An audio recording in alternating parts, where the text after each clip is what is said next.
तर विद्यार्थ्यांनो एका नव्या स्पेशल आणि फ्रेश सुपर क्लासमध्ये रोजच्या सारखे सर्वांचे स्वागत आहे। सुपर क्लासमध्ये आज आपण म्हणजेच 8 सप्टेंबर रोजी झालेल्या तलाठी भरतीचे शिफ्ट 1 आणि 2 आणि 3 चे जीके क्वेश्चन्स कव्हर करणार आहोत। आणि सर्दी झाल्या कारणास्तव आवाज तुम्हाला थोडासा डिफरन्स दिसू शकतो आवाजामध्ये, त्या कारणास्तव माफ करायचा आहे। आणि चॅनलवर तुम्ही पहिली वेळेस आलात तर सबस्क्राइब लगेच करून घ्या आणि केल्याच्या नंतर बेल आयकॉनला प्रेस करून ऑल मध्ये सिलेक्ट करून जरूर घ्यायचा आहे। तलाठी भरतीसाठी अतिशय स्पेशल असलेले ई-बुक तयार केलेले आहे मी आपल्या सर्वांसाठी, ज्यामध्ये 15,000 पेक्षा जास्त जीके क्वेश्चन्स आपल्याला पाहावयास मिळतील आणि या ई-बुकच्या बाहेरचा आपल्याला एकही जीके क्वेश्चन्स येणार नाही याची खात्री 100% देतो। आणि इच्छुक विद्यार्थ्यांनी त्या कारणास्तव या सुपर क्लास ई-बुकला घेण्यासाठी जो लिंक आहे या व्हिडिओच्या सुपर क्लासच्या डिस्क्रिप्शनमध्ये दिलेला आहे। सुपर क्लासला सुरुवात करूया। सर्वात पहिला प्रश्न पाहूया। प्रश्न विद्यार्थ्यांनो असा आहे, परकीय व्यक्तींना भारतीय नागरिकत्व किती वर्षांनी मिळत असते? परकीय व्यक्तींना भारतीय नागरिकत्व किती वर्षांनी मिळते? तर या ठिकाणी ऑप्शन क्रमांक 2 राहील 6 वर्षांनी। कमीत कमी कोणतीही परकीय व्यक्ती भारतामध्ये कमीत कमी 6 वर्षे राहिल्याने त्यांना जो आहे भारतीय नागरिकत्व मिळू शकते। पुढचा प्रश्न पाहूया।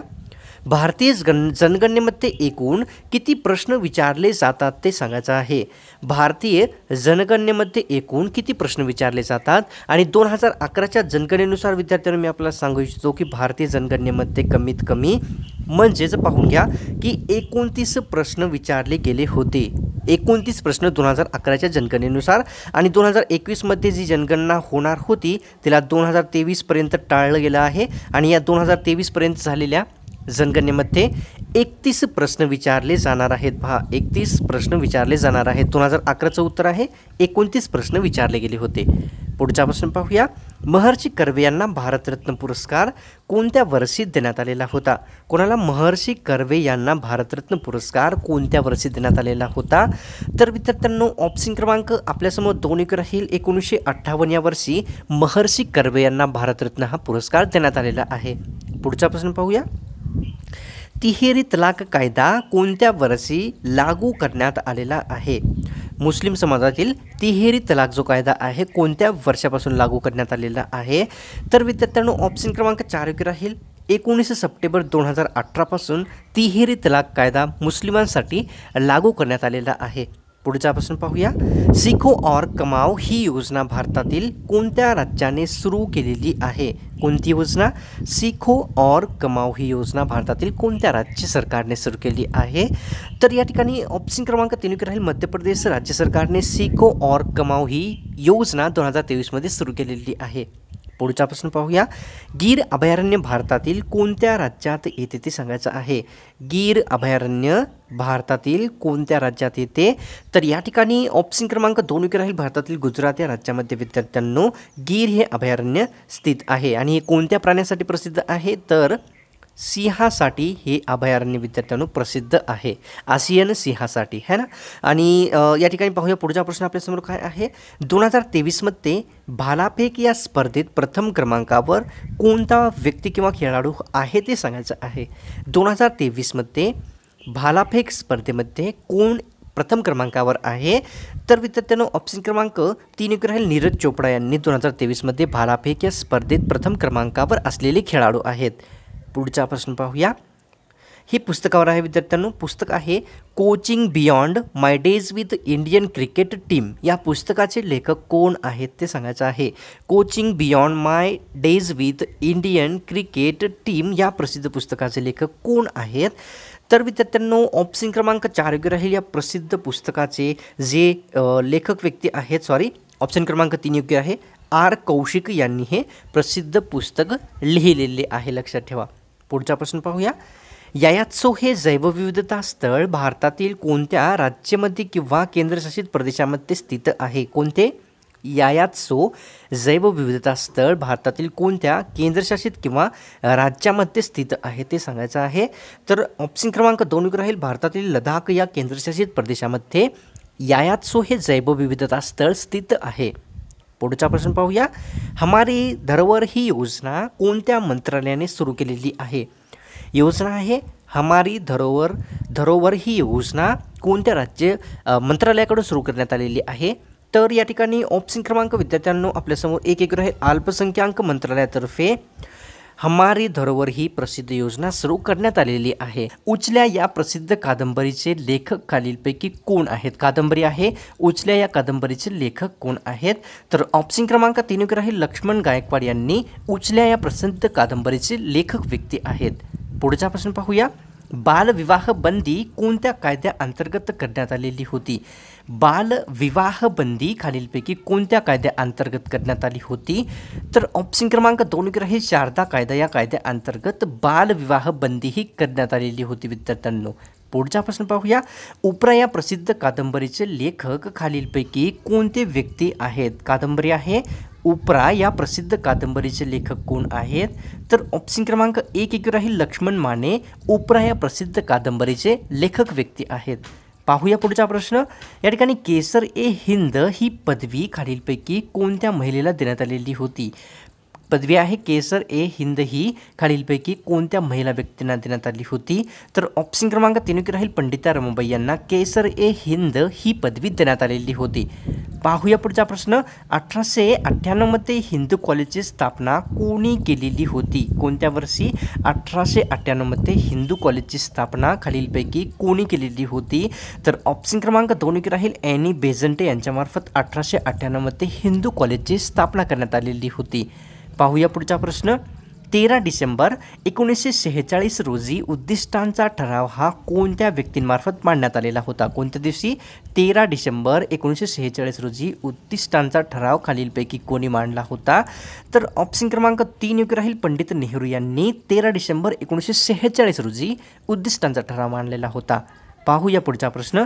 फकीरा या प्रसिद्ध कादंबरीचे लेखक खालीलपैकी कोणते व्यक्ती आहेत? ही कादंबरी जी आहे रिपीट विचारत आहेत विद्यार्थ्यांनो. तलाठी भरतीमध्ये महत्त्वाची कादंबरी आहे. फकीरा कादंबरीचे लेखक कोण आहेत? तर या ठिकाणी ऑप्शन क्रमांक 3 राहील. अण्णाभाऊ साठे यांनी फकीरा ही प्रसिद्ध कादंबरी लिहिलेली आहे. पाहूया पुढचा प्रश्न. नगर या शब्दाचा आपल्याला विरुद्ध अर्थी शब्द ओळखायचा आहे. शब्द आहे नगर या शब्दाचा विरुद्ध अर्थी शब्द कोणता आहे? तर विद्यार्थ्यांनो ऑप्शन क्रमांक 2 राहील. ग्राम हा जो आहे नगर या शब्दाचा एक विरुद्ध अर्थी शब्द योग्य राहील. पुढचा प्रश्न पाहूया. आरोग्य या शब्दाचा आपल्याला समानार्थी शब्द ओळखायचा आहे विद्यार्थ्यांनो. आणि प्रश्नामध्ये थोडीशी चूक झाल्या कारणास्तव माफ करा. विरुद्ध अर्थी या ठिकाणी नाही आहे. समानार्थी शब्द आपल्याला सांगायचा आहे आरोग्य या शब्दाचा. तर योग्य उत्तर आहे ऑप्शन क्रमांक 4 दृढ. या ठिकाणी दृढ, पुष्ट आणि स्वास्थ्य हे सर्व आरोग्य या शब्दाचे समानार्थी असलेले शब्द आहेत. पुढचा प्रश्न पाहूया. दिफू हे थंड हवेचे ठिकाण भारतातील कोणत्या राज्यात येते? थंड हवेचे ठिकाण आहे दिफू हे थंड हवेचे ठिकाण भारतातील कोणत्या राज्यात येते? तर या ठिकाणी ऑप्शन क्रमांक विद्यार्थ्यांनो 4 राहील. आसाम या राज्यामध्ये दिफू हे थंड हवेचे ठिकाण स्थित आहे. निळे पर्वत विद्यार्थ्यांनो खालीलपैकी कोणत्या टेकड्यांना म्हटले जाते? निळे पर्वत खालीलपैकी कोणत्या टेकड्यांना म्हणतात?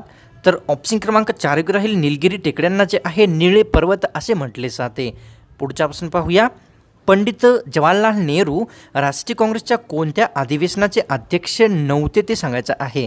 पंडित जवाहरलाल नेहरू खालीलपैकी कोणत्या राष्ट्रीय काँग्रेसच्या अधिवेशनाचे अध्यक्ष नव्हते? तर या ठिकाणी विद्यार्थ्यांनो ऑप्शन्स पाहून घ्या एक वेळेस. लखनौ, लाहोर, कानपूर, बेळगाव.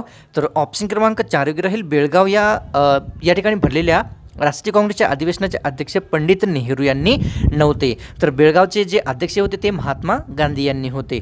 पुढचा प्रश्न पाहूया. बंगालचे दुःख अश्रू असे खालीलपैकी कोणत्या नदीस म्हटले जाते? हा प्रश्न रिपीट झालेला आहे विद्यार्थ्यांनो.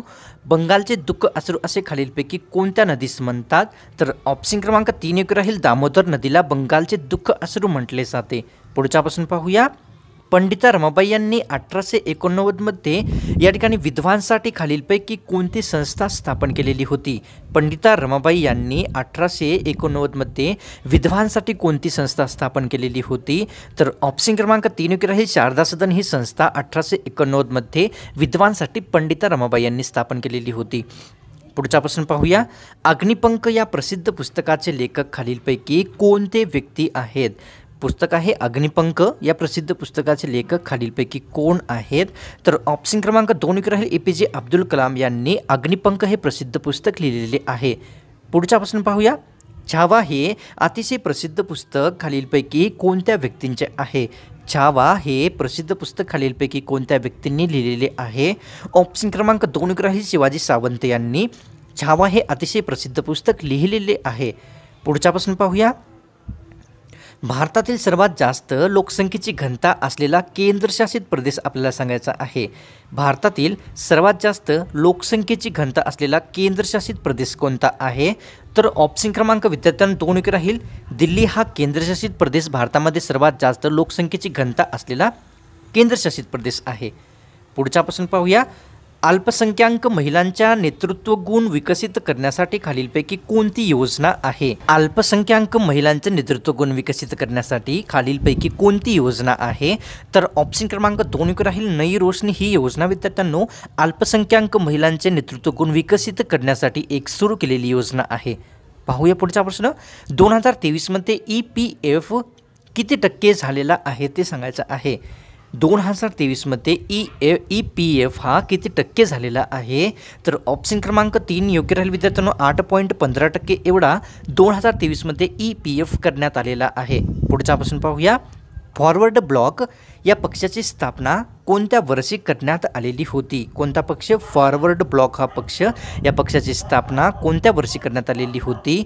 तर विद्यार्थ्यांनो ऑप्शन क्रमांक 3 योग्य राहील. 1939 या वर्षी फॉरवर्ड ब्लॉक या पक्षाची स्थापना या ठिकाणी सुभाषचंद्र बोस यांनी केलेली होती. फू बाई फू हे पुस्तक किंवा आत्मचरित्र खालीलपैकी कोणत्या व्यक्तींचे आहे? कोणते? फू बाई फू हे आत्मचरित्र कोणाचे आहे? तर ऑप्शन क्रमांक 1 योग्य राहील. विठ्ठल उमाप यांचे फू बाई फू हे आत्मचरित्र आहे. पुढचा प्रश्न पाहूया. पार आणि सिवार हे प्रसिद्ध पुस्तक कोणत्या व्यक्तींचे आहे? कोणते पुस्तक आहे विद्यार्थ्यांनो? पार आणि सिवार हे प्रसिद्ध पुस्तक कोणाचे आहे? तर या ठिकाणी ऑप्शन क्रमांक 1 योग्य राहील. द ता भोसले यांचे पार आणि सिवार हे प्रसिद्ध पुस्तक आहे. पुढचा प्रश्न पाहूया. विनम्र या शब्दाचा समानार्थी शब्द आपल्याला ओळखायचा आहे विद्यार्थ्यांनो. कोणता शब्द? तर विनम्र या शब्दाचा समानार्थी शब्द. तर या ठिकाणी ऑप्शन क्रमांक 4 योग्य राहील. या ठिकाणी पाहून घ्या की विनम्र या शब्दाचे विनयशील, सुशील तसेच विनम्र हे सर्व समानार्थी शब्द आहेत. पुढचा प्रश्न पाहूया. 42व्या घटना दुरुस्तीनुसार कोणते शब्द राज्यघटनेमध्ये समाविष्ट करण्यात आलेले आहेत? आणि या घटनेलाच मिनी कॉन्स्टिट्यूशन किंवा मिनी राज्यघटना म्हटले जाते. तर शब्द कोणते आहेत विद्यार्थ्यांनो? ऑप्शन क्रमांक 4 योग्य राहील. या ठिकाणी पाहून घ्या. शब्द आहेत समाजवाद, अखंडता, धर्मनिरपेक्ष हे सर्व शब्द 42व्या घटना दुरुस्तीनुसार या ठिकाणी समाविष्ट झालेले आहेत. पुढचा प्रश्न पाहूया. कृष्णा नदीची उपनदी खालीलपैकी कोणती आहे? कोणत्या नदीची? तर कृष्णा या नदीची उपनदी विद्यार्थ्यांना आपल्याला सांगायचे आहे. तर या ठिकाणी ऑप्शन क्रमांक 4 योग्य राहील. पाहून घ्या की सर्वच म्हणजे अग्रणी, तरळी आणि वारणा हे सर्व कृष्णा नदीच्या उपनद्या आहेत. आणि विद्यार्थ्यांना परीक्षेमध्ये यापेक्षा अलग पर्याय असू शकतात, त्या कारणास्तव लक्षात ठेवायचं आहे. या ठिकाणी अरे संसार संसार या प्रसिद्ध पुस्तकाचे लेखक खालीलपैकी कोण आहेत? पुस्तक आहे अरे संसार संसार, या पुस्तकाचे लेखक कोण आहेत? तर विद्यार्थ्यांनो आपल्यासमोर या ठिकाणी ऑप्शन क्रमांक 2 योग्य राहील. चंद्रकांत घोरजडे हे जे आहे अरे संसार संसार या प्रसिद्ध पुस्तकाचे लेखक व्यक्ती आहेत. पाहूया पुढचा प्रश्न. वि. दा. करंदीकर यांच्या कोणत्या पुस्तकाला ज्ञानपीठ पुरस्कार मिळालेला आहे? वि. दा. करंदीकर यांच्या कोणत्या पुस्तकाला ज्ञानपीठ पुरस्कार प्राप्त झालेला आहे? तर या ठिकाणी ऑप्शन क्रमांक 3 योग्य राहील. अष्टदर्शने या पुस्तकाला वि. दा. करंदीकर यांच्या ज्ञानपीठ पुरस्कार मिळालेला आहे. पुढचा प्रश्न पाहूया. रिपू या शब्दाचा समानार्थी शब्द आपल्याला सांगायचा आहे. शब्द आहे विद्यार्थ्यांनो रिपू या शब्दाचा समानार्थी शब्द. तर या ठिकाणी ऑप्शन क्रमांक 4 योग्य राहील. रिपू या शब्दाचा समानार्थी शब्द म्हणजेच अहंकार, क्रोध आणि राग हे सर्व काही शब्द आहेत ते रिपू शब्दाचे समानार्थी असलेले आहेत. पुढचा प्रश्न पाहूया. खालीलपैकी कोणत्या राज्यात महिला साक्षरतेचे प्रमाण 80% कमी आहे? कोणत्या राज्यामध्ये 80% कमी साक्षरतेचे महिलाचे प्रमाण आहे? तर विद्यार्थ्यांनो ऑप्शन क्रमांक 4 योग्य राहील. सिक्कीम या राज्यामध्ये या ठिकाणी महिला साक्षरतेचे प्रमाण 80% कमी आहे. सिक्कीममध्ये पाहिले तर 76.43% एवढे साक्षरतेचे महिलेचे प्रमाण आहे. ठीक आहे विद्यार्थ्यांनो. आणि याचेही ऑप्शन्स विद्यार्थ्यांनो, कारण सिक्कीम हे एकच राज्य नाही ज्या ठिकाणी महिला साक्षरतेचे प्रमाण 80%पेक्षा कमी आहे. खूप सारे राज्य आहेत, त्या कारणास्तव पर्याय अलग असू शकतात, परंतु प्रश्न हाच होता. तर विद्यार्थ्यांनो ही स्पेशल सुपर क्लास मला आता वाटते की आपल्या सर्वांनाच नक्कीच आवडलेली आहे आणि कारणास्तव त्या या सुपर क्लासला सोडण्यापूर्वी एक लाईक व चॅनलला सबस्क्राईब जरूर करून घ्यायचं आहे. तलाठी भरतीचे ई बुक घेण्यासाठी या सुपर क्लासच्या डिस्क्रिप्शनमध्ये सर्वांनीच जायचं आहे. तर मिळतो का स्पेशल आणि फ्रेश सुपर